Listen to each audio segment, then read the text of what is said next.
Hello friend, સ્વાગત છે તમારું મારી ગુજરાતી રસોઈ ટિપ્સ ચેનલમાં। તો આજે આપણે બનાવીશું લીલી હળદર અને લીલી આંબા હળદરનું અથાણું। તો આ અથાણું તમે આખું વર્ષ સુધી સ્ટોર કરી શકો છો। તમારું અથાણું ચીકણું પણ નહીં થાય અને ફૂગ પણ નહીં વળે।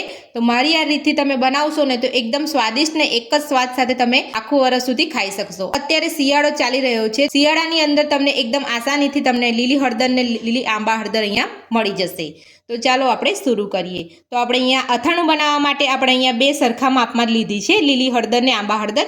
અને આપણે અહીંયા એક લીંબુ લીધું છે અને આપણે અહીંયા બે લીલા મરચાં લીધા છે અને આપણે અહીંયા રાઈના કુરિયા લીધા છે। તો રાઈના કુરિયા આપણે અહીંયા જોઈતા જ નાખીશું। તો હું તમને આનું માપ પછી બતાવીશ। તો સૌથી પહેલાં આપણે લીલી હળદર અને આંબા હળદરની ઉપરની જે છાલ છે આપણે આ રીતે કાઢી લઈશું। તો ઉપરની જે છાલ છે એ તમારે અહીંયા રહે નહીં, એકદમ સરસ રીતે બધી જ છાલ તમારે કાઢી લેવાની છે। આપણે અહીંયા સૌથી પહેલાં ધોવાની નથી, અહીંયા મેં ધોયા વગર જ લીધી છે। આપણે એને છાલ કાઢી અને પછી જ ધોવાની છે। આપણે અહીંયા છાલ કાઢીને પછી ધોઈશું ને તો તમારે અહીંયા પછી એને ચીરીઓ પાડીને તમારે અહીંયા કોરી કરવાની જરૂર નહીં રહે। તો આપણે અહીંયા આખી જ એને કોરી કરી દેવાની છે।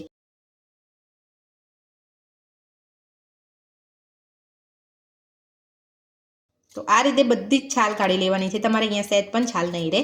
તો આપણે એટલા માટે નથી ધોવાની એને કે આપણે આખી જ ધોઈ લેવાની છે। તો આખી ધોઈશું તો જો આ રીતે આપણે અહીંયા છોલ્યું છે તો એની છાલ અહીંયા ચોટેલી હશે ને એ બધી જ સરળતાથી સરસ નીકળી જશે અને આપણા અથાણામાં એડ નહીં થાય। આ રીતે જો તમારી છાલ ઉપરની એડ થશે અથાણામાં તો તમારું જે અથાણું છે એ ફૂગ વળશે અને ચીકણું થઈ જશે। તો આપણે બધી જ બાજુથી આ રીતે ઉપરની છાલ કાઢી લઈશું।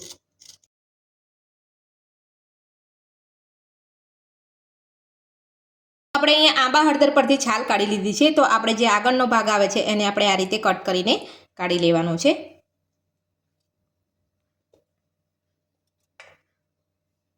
અને જો તમારી આ રીતે આંબા હળદર ખરાબ હોય તો તમારે લેવાની જ નથી, એને કાઢી જ નાખવાની છે। તમારે એ રીતે તમે લેશો આંબા હળદર થોડું તોડીને કે અહીંયા ચાલો અહીંયા ખરાબ છે તો આપણે અહીંયાથી કટ કરીને લઈ લઈશું બાકીનો ભાગ, તો તમારી આંબા હળદરનું જે અથાણું છે એ બધું જ ખરાબ થઈ જશે। તો આપણે આ રીતે ચોખ્ખી હોય એ જ રીતે આપણે અહીંયા લેવાની છે।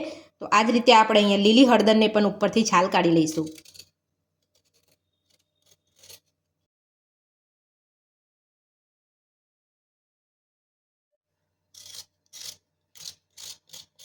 તો તમારે આ રીતે ના છોલવી હોય તો તમારે જે આપણે અહીંયા બટાકા છોલે એ રીતનું ચપ્પુ આવે છે તો એ રીતે તમે અહીંયા ઉપરથી છાલ કાઢી શકો છો। અને આ રીતે તમારે કાઢવી હોય તો તમે આ રીતે પણ અહીંયા છાલ કાઢી શકો છો, પણ તમારે અહીંયા બધી જ છાલને કાઢી લેવાની છે। આપણી છાલ અહીંયા ના રહે તેનું ખાસ ધ્યાન રાખવાનું છે।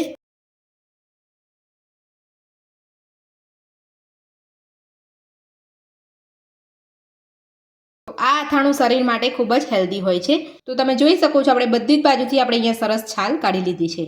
તો એ જ રીતે આપણે બધી જ હળદરમાંથી આપણે અહીંયા છાલ કાઢી લઈશું। તો લીલી હળદરને પણ આપણે અહીંયા બધી બાજુથી સરસ છોલી લીધી છે અને આપણે અહીંયા જે કાળો ભાગ હોય એ પણ આપણે અહીંયા છોલવાની સાથે અહીંયા કટ કરી લીધો છે। તો હવે આપણે અહીંયા પાણીથી લીલી હળદર અને આંબા હળદરને આપણે સરસ ધોઈ લઈશું। તમે જોઈ શકો છો ઉપર આપણે જે છાલ કાઢી છે એના અહીંયા થોડા છોતરા આપણે જે છે એ દેખાઈ રહ્યા છે। એટલે આ રીતે આપણે ઉપરની છાલ કાઢી અને ત્યારબાદ જ આપણે અહીંયા ધોવાની છે। આપણે અહીંયા લાવીએ ત્યારે આખી નથી ધોવાની અને આપણે અહીંયા સમારીને પણ નથી ધોવાની, જેનો રસ છે એ બધો પાણીમાં નીકળી જશે આપણે સમારીને ધોઈશું તો આ જ રીતે આપણે અહીંયા બે પાણીથી ધોઈ લઈશું। તો બીજી વાર પણ આપણે એ જ રીતે લીલી હળદરને આંબા હળદરને આપણે અહીંયા ધોઈ લઈશું। તો આ જ રીતે તમારે અહીંયા બે વાર હળદરને આખી જ ધોઈ લેવાની છે, ત્યારબાદ આપણે એને સમારીશું। આપણે અહીંયા સરસ ધોવાઈ ગઈ છે। તો હળદરને આપણે અહીંયા ધોયા પછી આપણે અહીંયા એક કોટન મેં લીધો છે, તો કોટનની અંદર આપણે બધી જ હળદર અને આંબા હળદરને લઈ લઈશું અને આપણે અહીંયા કોટનની ઉપર જ આપણે અહીંયા એકદમ કોરી કરી લઈશું। હવે આપણે કોટનથી સાફ કરી લઈશું। તો આ રીતે આપણે બધું જ પાણી અહીંયા કોટનથી સાફ કરી લેવાનું છે, સહેજ પણ આપણે અહીંયા લીલી રાખવાની નથી। આ આપણે અહીંયા અથાણામાં મેઇન પાર્ટ છે કે આપણે અહીંયા આ રીતે કોરી કરી દઈશું ને તો આપણી હળદર જે છે એ આપણે ક્યારેય ચીકાશ નહીં આવે અને ફૂગ પણ નહીં આવે। તો આપણે અહીંયા સરસ કોરી કરી લીધી છે। તો આ જ રીતે તમારે અહીંયા હળદરને આપણે આ રીતે કોટનથી કોરી કરી લેવાની છે।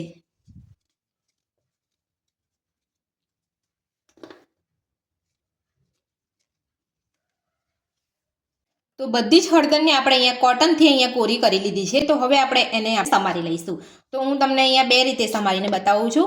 તમારે અહીંયા ગોળ શેપમાં આ રીતે તમારે સમારવી હોય તો તમે આ રીતે પણ સમારીને લઈ શકો છો, પણ આપણે અહીંયા આ રીતે લાંબી ચીરીઓ કરવાની છે. તો ચીરીઓ આપણે અહીંયા થોડી જાડી રાખીશું, બહુ પતલી આપણે ચીરીઓ નથી રાખવાની.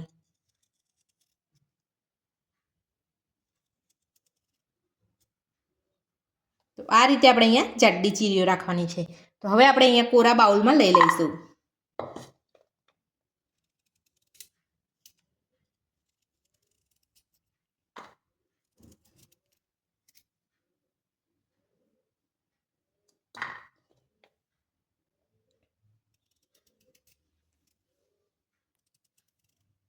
તો આ જ રીતે આપણે અહીંયા બધી હળદરને કટ કરી લઈશું.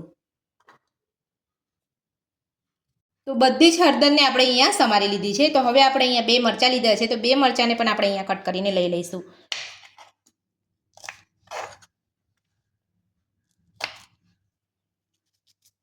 આ રીતે આપણે અહીંયા બે મરચાંને કટ કરી લેવાના છે વચ્ચેથી. એ પણ આપણે અહીંયા લઈ લઈશું અથાણામાં. તો આપણે અહીંયા મીડિયમ તીખા મરચાં લીધા છે, આપણે વધારે પડતા તીખા મરચાં નથી લીધા. તો આ રીતે મરચાં એડ કરવાથી આપણું અથાણું જે છે એકદમ સ્વાદ સરસ લાગશે મરચાંથી. તો હવે આપણે અથાણાની અંદર આપણે અડધી ચમચી સંચર પાવડર નાખીશું, 1 લીંબુનો રસ નાખીશું, 1 ચમચી રઈના કુરિયા નાખીશું અને 2 ચમચી આપણે તેલ નાખીશું. બધું જ આપણે મિક્સ કરી લઈશું.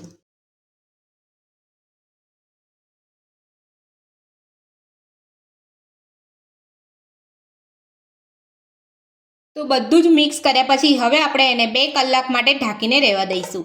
તો 2 કલાક આપણા અહીંયા થઈ ગયા છે. તો હવે આપણે અહીંયા અથાણાને ચેક કરી લઈશું. તો તમે જોઈ શકો છો, જોતાં જ અથાણું ખાવાનું મન થઈ જાય તેવું આપણું અહીંયા એકદમ ચટાકેદાર ને ચટપટું અથાણું બનીને તૈયાર છે. તો હવે આપણે અથાણાને એક બાઉલમાં કાઢી લઈશું.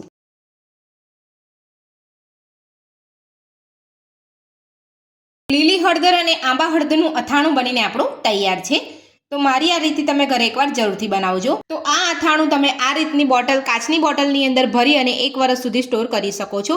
તમારે અહીંયા ખાસ ધ્યાન રાખવાનું છે કે તમે જે પણ બોટલ લો એ તમારે એર ટાઈટ બોટલ લેવાની છે. તો ઢક્કન આપણું અહીંયા ફિટ રહેવું જોઈએ. અને જો તમે અહીંયા ફ્રીજમાં મૂકી રાખવા માંગતા હોય તો તમે ફ્રીજમાં પણ તમે રાખીને આખું વર્ષ સુધી ખાઈ શકો છો.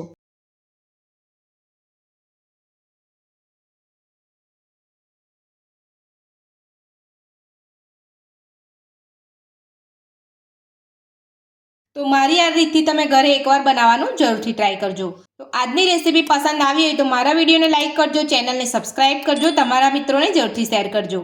Thank you.